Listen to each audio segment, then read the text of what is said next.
My name is Nora, and I am the reason my mother finally stopped talking at dinner. That sounds harsh, but you don't know my family. The Callahans don't stop talking. We talk over each other. We talk through each other. We talk like silence is a personal insult.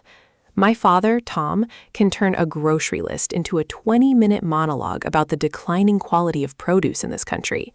My older brother, Liam, narrates his life like he's hosting a podcast no one asked for. And my mother, Diane, has never met a moment she couldn't fill with a gentle, cutting observation about someone's weight or career or life choices. But that night at my parents' house in Naperville, the night everything changed, my mother didn't say a single word. She just sat there with her hands flat on the tablecloth and looked at me like I had drowned her cat. Let me back up. I was 26 years old when I started working 2 jobs. Actually, that's not true. I was 24. The 2 jobs started when I was 24, but the story doesn't get good until I was 26. The story gets devastating when I'm 26. So let me start at the beginning of the end, which is really the middle, but you know how these things go. I grew up in Naperville, Illinois, in a house with a 3-car garage and a kitchen island so big you could roller skate around it. My dad sold medical devices. My mom sold the illusion that we were a normal, happy family. My brother Liam got the looks and the charm and the complete inability to feel shame. I got the anxiety and the work ethic and the quiet suspicion that I was adopted. I wasn't adopted, I just never fit. Liam went to Indiana University and got a degree in something useless like sports marketing. He came home and got a job at his friend's dad's company and married a girl named Kristen, who laughed at all his jokes and never once looked at me like she was trying to solve a math problem. I went to the University of Illinois for graphic design. Not because I loved graphic design, but because I loved art. And my dad said art is what you do after you retire, not before. So graphic design felt like a compromise, a safe compromise. After graduation, I got a job at a small design firm in the city. The commute from Naperville was brutal, but I couldn't afford to live in Chicago on $38,000 a year. So I stayed in my childhood bedroom with my childhood bedspread and my childhood sense of failure.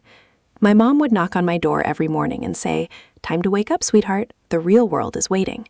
She meant it as encouragement. It felt like an accusation. The design firm was called Creative Studio Collective. Very original, very soulless. I made brochures for dental offices and logos for real estate agents who wanted their names in cursive. It was fine. It paid the bills. Barely. But after 2 years, I realized I was 24 years old with a degree and a skill set and 0 savings, 0 retirement, 0 life. I was designing logos for a man named Doug who wore the same blue polo shirt every single day and called me kiddo in every conversation. So I got a second job. I started waiting tables at a gastropub in the West Loop called the Copper Mug. The money was good. The tips were better. And for the first time in my life, I felt like I was doing something that mattered, even if it was just carrying plates of truffle fries to people who didn't look at me. I worked Monday through Friday at the design firm. Then I worked Thursday through Sunday nights at the Copper Mug. My only day off was Wednesday. I spent Wednesdays doing laundry and crying in the shower and pretending I wasn't exhausted. My family thought it was hilarious. Not at first. At first, they were concerned. My mom asked if I was okay. My dad asked if I had considered a different career path. My brother Liam asked if I wanted to borrow money, which was his way of reminding me that he had money and I did not. But after a few months, the concern turned into a running joke. The family joke. The joke that got told at every Sunday dinner. How's Nora? Working. Where's Nora? Working. Does Nora ever sleep? No, she's too busy being a career woman. They laughed every single time. My dad would do this thing where he pretended to check his watch and say, "Oh wait, it's Tuesday. Nora must be at the restaurant." And then he'd laugh with his whole body. My mom would smile that tight smile that said, "I love you, but I don't understand you." Liam would say, "Hey, little sis, maybe if you stopped drawing pictures for a living, you wouldn't have to serve beer to strangers." And his wife Kristen would giggle into her wine glass. I laughed too. That's the thing. I laughed along, because what else was I supposed to do? Tell them that every morning I woke up at 5 a.m. to catch the train into the city? Tell them that I ate protein bars for dinner because I didn't have time to sit down? Tell them that my feet swelled so badly some nights I had to soak them in ice water before I could drive home? Tell them that I was saving every single penny, not because I was bad with money, but because I had a plan? No, I didn't tell them that, because they wouldn't believe me. The Callahans don't have plans.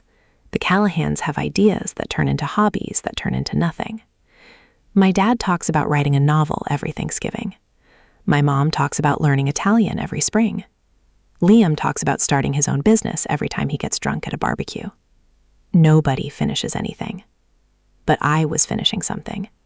I just wasn't ready to say it out loud. The thing I was building started as a whisper in the back of my head. I was 25 years old, standing in the walk-in cooler at the Copper Mug, surrounded by cases of craft beer, and I thought, I could do this better. Not the restaurant, the design. I was tired of making logos for people who didn't care. I wanted to build something for people who needed it. Small businesses, women-owned startups, local shops that couldn't afford a real branding agency. I wanted to do good work for good people, and I wanted to charge them something fair, and I wanted to do it on my own terms. So I started saving. Every tip, every overtime hour, every freelance logo I designed on Sunday mornings before my brunch shift. I put it all into a separate savings account that I named the Get Out Fund. My mom would have hated that name. She thinks get out sounds aggressive, but I needed aggressive. I needed to get out of that house, out of that job, out of that life where everyone thought I was a punchline. By the time I turned 26, I had $23,000 saved. Not a fortune, not nothing.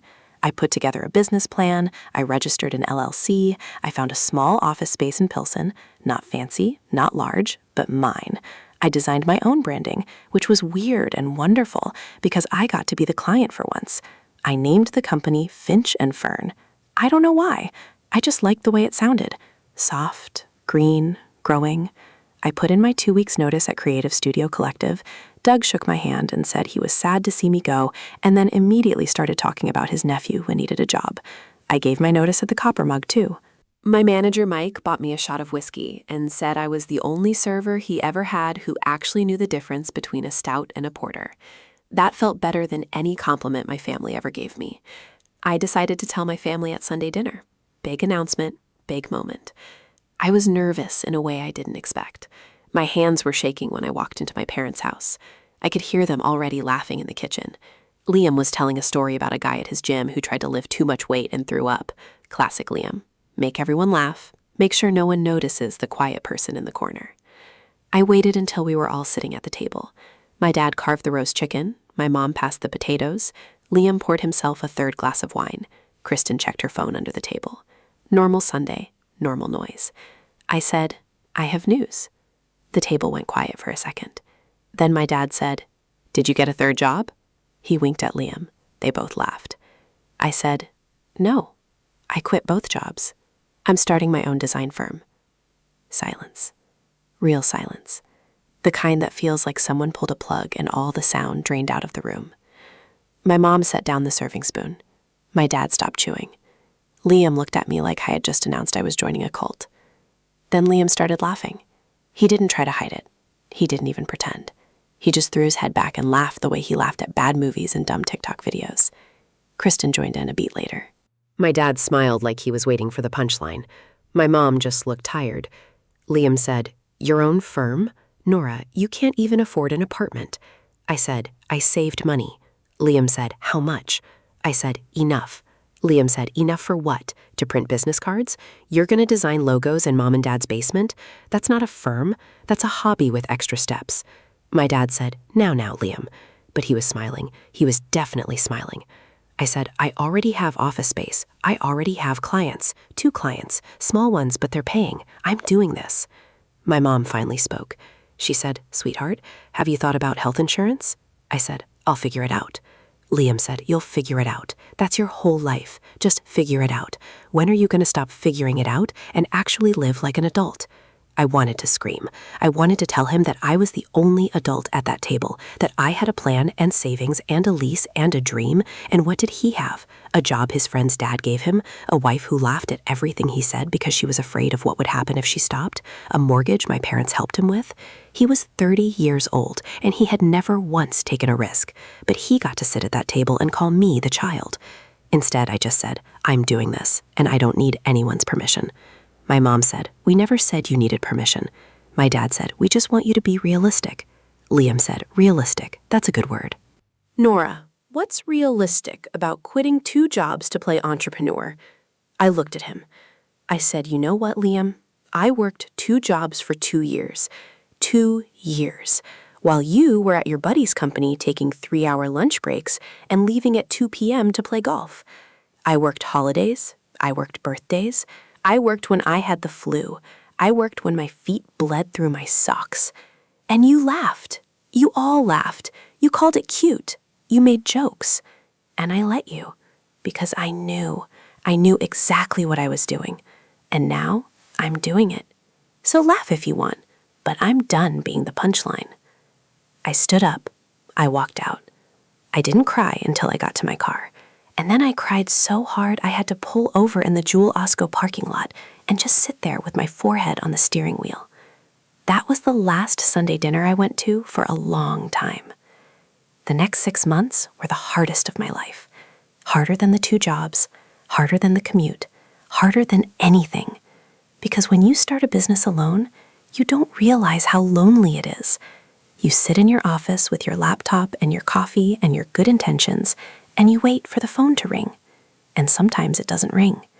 And sometimes you refresh your email 40 times an hour.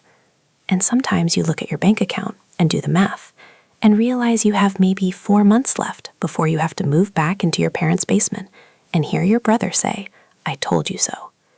But I kept going. I signed 3 more clients. Small businesses, a coffee shop in Logan Square, a yoga studio in Ukrainian Village, a woman who made candles in her apartment and wanted a logo that felt like a hug. I worked for them like their success was my success, because it was. I stayed up until 2 a.m. tweaking kerning and adjusting color balances. I learned how to write contracts. I learned how to say no to people who wanted to pay me an exposure. I learned how to invoice. I learned how to cry quietly so the neighbors in my office building wouldn't hear me through the walls. My family didn't call. I didn't call them. My mom sent texts, just checking in, hope you're eating. I sent back short answers. Yes, fine, busy. She asked if I was coming to Easter. I said I had to work. She asked if I was coming to Mother's Day brunch. I said I had a client meeting. She stopped asking after a while. I told myself I didn't care. I told myself I was building something better than their approval. I told myself that one day they would see. That day came faster than I expected. 8 months after I started Finch Fern, I got an email from a woman named Marisol Vega. She owned a bakery in Humboldt Park called Azucar. It was small. It was beautiful. It was the kind of place where everything was made by hand and everything had a story. But Marisol was struggling.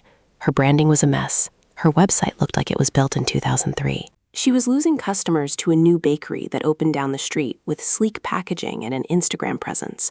She said, I can't afford much, but I can pay something, and I need help. I met her at her bakery on a Tuesday morning. She made me a guava pastry that changed my entire understanding of what a pastry could be. We talked for 2 hours. I learned that her grandmother started the bakery 30 years ago, that Marisol took over when her grandmother got sick, that the bakery was more than a business. It was a legacy. It was a love letter.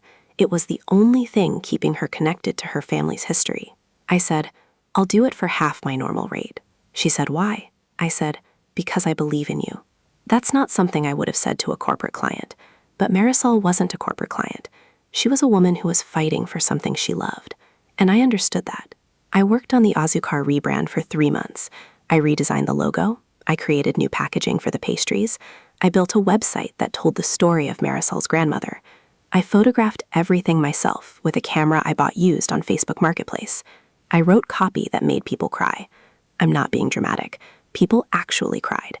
Marisol cried when I showed her the new brand board. Her husband cried when he saw the website.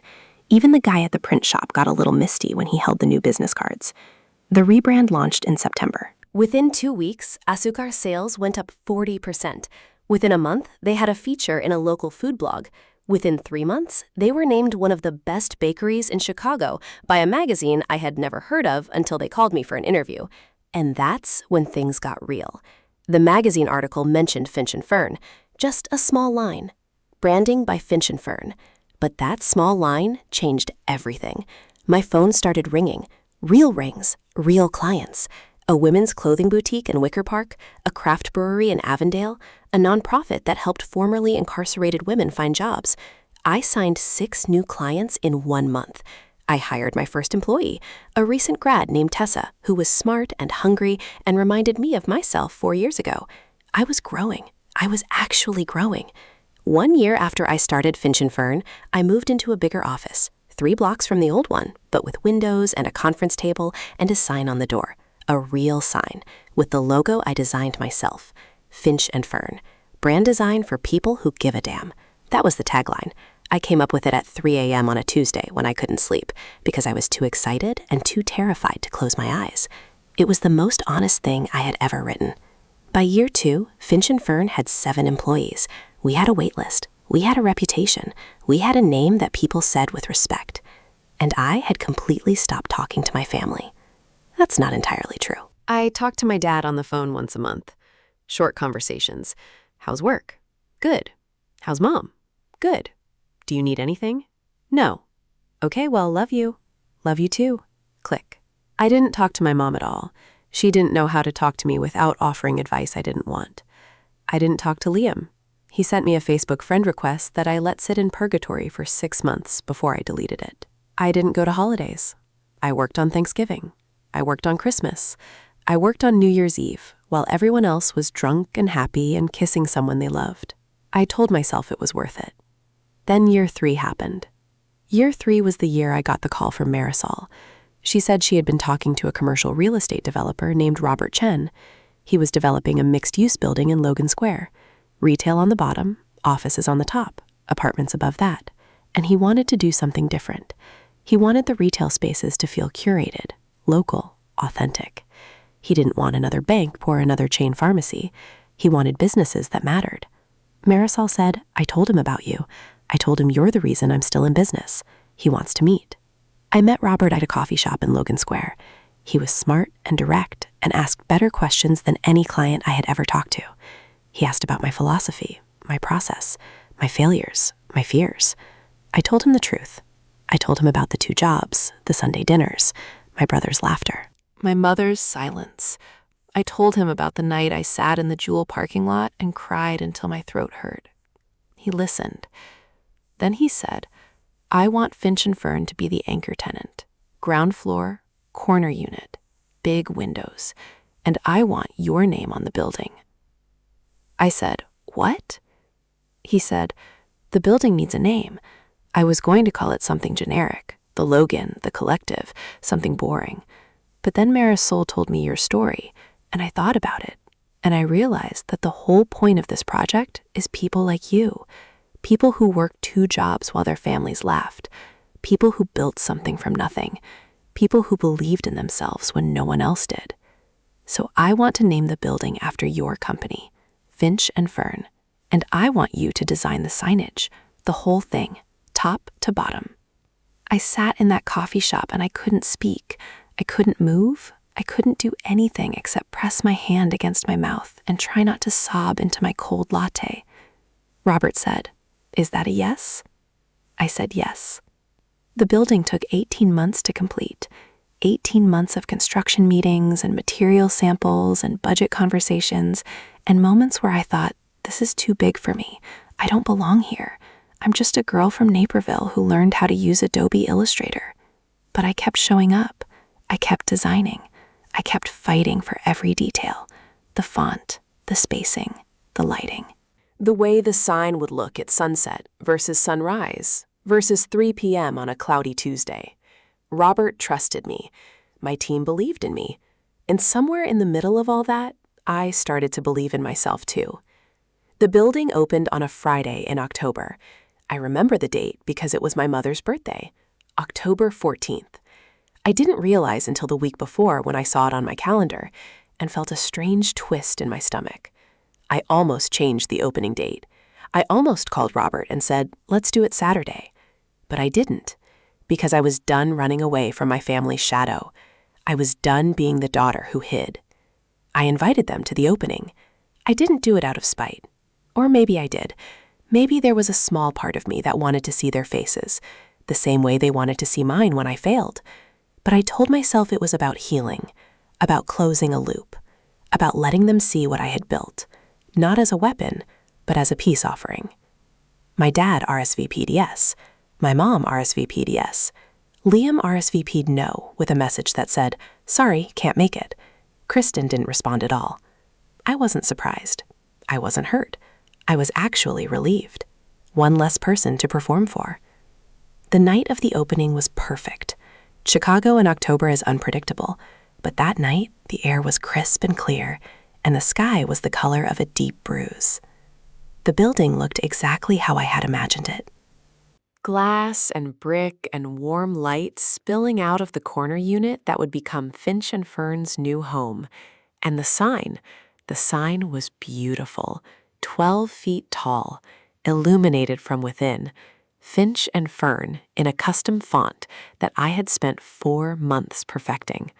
My name wasn't on the sign, but my company's name was, and that felt like the same thing. People started arriving around 6. Clients, friends, Marisol with her husband and a box of guava pastries, Tessa with her new girlfriend, Robert with a bottle of champagne and a smile that made me feel like I had finally done something right. My parents arrived at 6:45. I saw them before they saw me. My dad in a blazer he had probably owned since 2005. My mom in a dress that looked like something she would wear to a church brunch. They stood on the sidewalk and looked up at the sign, and I watched their faces change. My dad's mouth fell open. He didn't close it for a long time. He just stood there with his hands in his pockets and his eyes on the letters, and his whole body still in a way I had never seen before. My mom put her hand over her heart, not in a dramatic way, in a way that looked automatic, like her body knew before her brain did. I walked over to them. I said, hey. My dad said, Nora. That was all. Just my name, but the way he said it, like he was seeing me for the first time. My mom didn't say anything. She just kept looking at the sign. Then she looked at me, then back at the sign. Then she started crying. Quietly, without sound, just tears sliding down her cheeks while the rest of her face stayed frozen. I said, Mom, it's okay. She shook her head. She said, I didn't know. I said, I know. She said, I didn't know you were doing this. I didn't know it was this real. I said, I tried to tell you. She looked at me then, really looked. The way a mother looks at a daughter when she realizes she has been looking at the wrong version of her for years. She said, I'm sorry. I'm so sorry. My dad put his arm around her. Then he reached out and put his other arm around me. He pulled us both into a hug that smelled like his old cologne and my mother's hairspray and the faint ghost of roast chicken from 1,000 Sunday dinners. He said, I'm proud of you. I should have said it a long time ago, but I'm proud of you. I cried. Of course I cried. I cried in front of everyone. My clients, my employees, Marisol, who was already crying too, because she cries at everything. I stood on the sidewalk in Logan Square with my parents, and I cried like a child. And then I saw him, Liam. He was standing across the street, hands in the pockets of his expensive jeans, wearing a jacket I had never seen before, just watching, not crossing, not coming over, just standing there like a man who had showed up to a party he wasn't invited to and wasn't sure he wanted to attend.